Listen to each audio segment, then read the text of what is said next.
Thanks for staying tuned. Welcome back. As I said before the break, joining me in our Lagos studios is a consultant public health physician, Dr. Esther Oluwole. Thank you so much for coming in at this time. Thank you for having me. Let me begin by talking about the situation in Kano.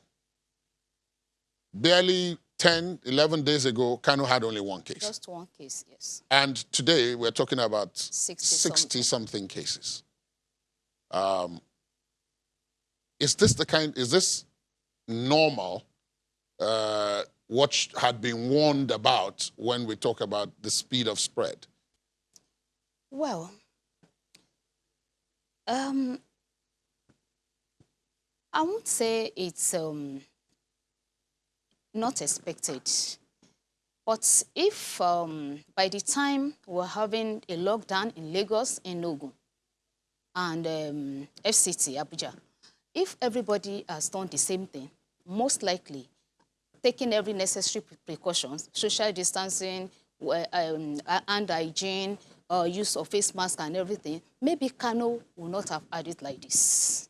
But because they were relaxed, so the cases kept on increasing and increasing up to this moment. Now, that brings us to the main reason why we talked about lockdown and some of these other measures, managing community transmission, which is where there's the fear that things could really get out of hand. Yes. How do we do that now if, as you say, the lack of coordination or the absence of coordination amongst the various geographical jurisdictions means that as people are locking down here, others are relaxed? And Exactly. so how do we go about this? How do we do this? Now, post-lockdown, because even the lockdown is not that effective anymore, people are on the road looking for what to eat. And I can't blame them. People are hungry. They want to eat. They need to find something to do. They want to go out.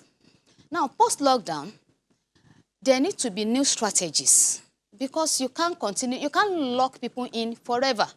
So government need to come out again with new strategies. Okay, in like the Lagos State is saying now that from next week, whether the lockdown is off or not, everybody, when you are going to public places, must put on face mask. So that must be made compulsory for everybody in every state. Then the social distancing should continue. We will have to continue to create awareness. Awareness cannot be enough. It cannot be more. It cannot be much. We need to continue to create awareness. Up till now, some people don't still believe that COVID-19 exists. They don't believe there's anything called COVID-19. They believe that government just wants to suffer them. We need to still create more awareness, and this is now the time actually to do community involvement. We have to involve community, the leaders in the community, the church leaders, the market leaders, the women leader, the youth leaders, and everybody. People hear, people listen to these people in their communities. So when you involve them, when you engage them, when you train them and they go back to their community, people listen to them. So we need to now put up some strategies in public places.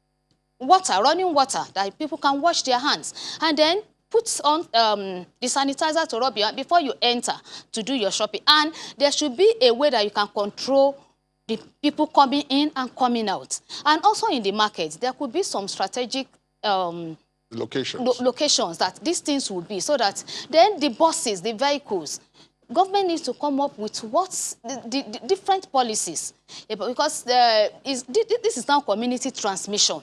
You don't know who is the next person to you. It's better now to take every next person to you as being positive. Even until you yourself get tested, you are not sure whether you are positive. So you don't know when. So we should take everybody now next to you as being positive until you get tested and you are. So there needs to be strategies to curtail the pandemic as people begin to move out. We should just continue the face mask, washing our hands, then use of hand sanitizer where you cannot have access immediately to water and soap to wash your hand.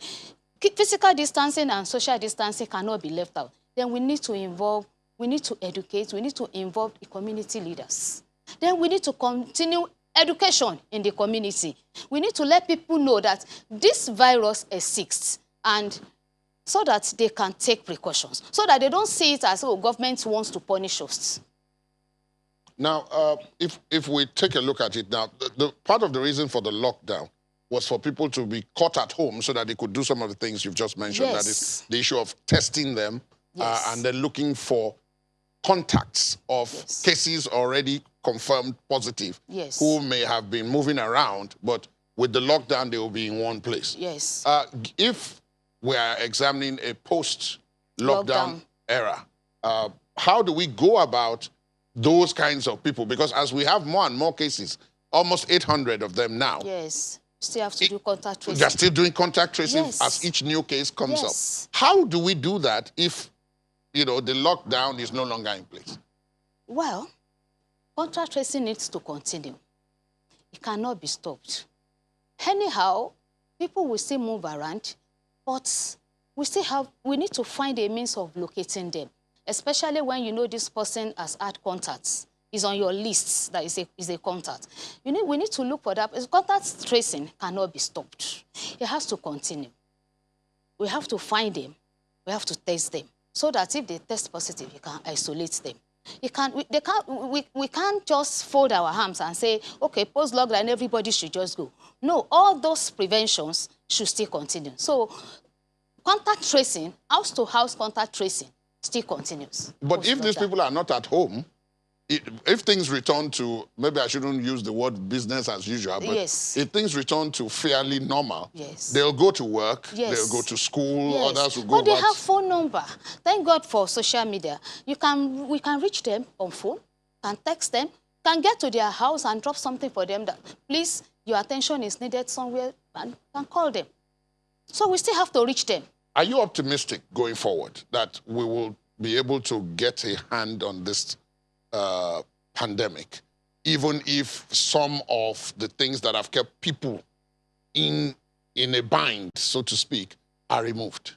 Are you optimistic that we will be able to get a hand on it? You've spoken about strategies in various strategies and so on. Will we put them in place in good enough time before this becomes a real problem? Yes. Yes, I'm optimistic that we'll be able to curtail it. Like I said, we'll still continue to create awareness. We still continue to educate our people. We still continue to engage the leaders, the community leaders. And then the awareness can have to continue. I'm optimistic that we will curtail it. Because you can't lock people down forever. We have to keep on telling people about the social distancing, personal distancing, use of PPE, use of your face mask while you are going out. And then, like I said, the contact tracing must continue. Dr. Esther Oluwole, it's been our pleasure having you with us on the program. Thank you so much for coming in.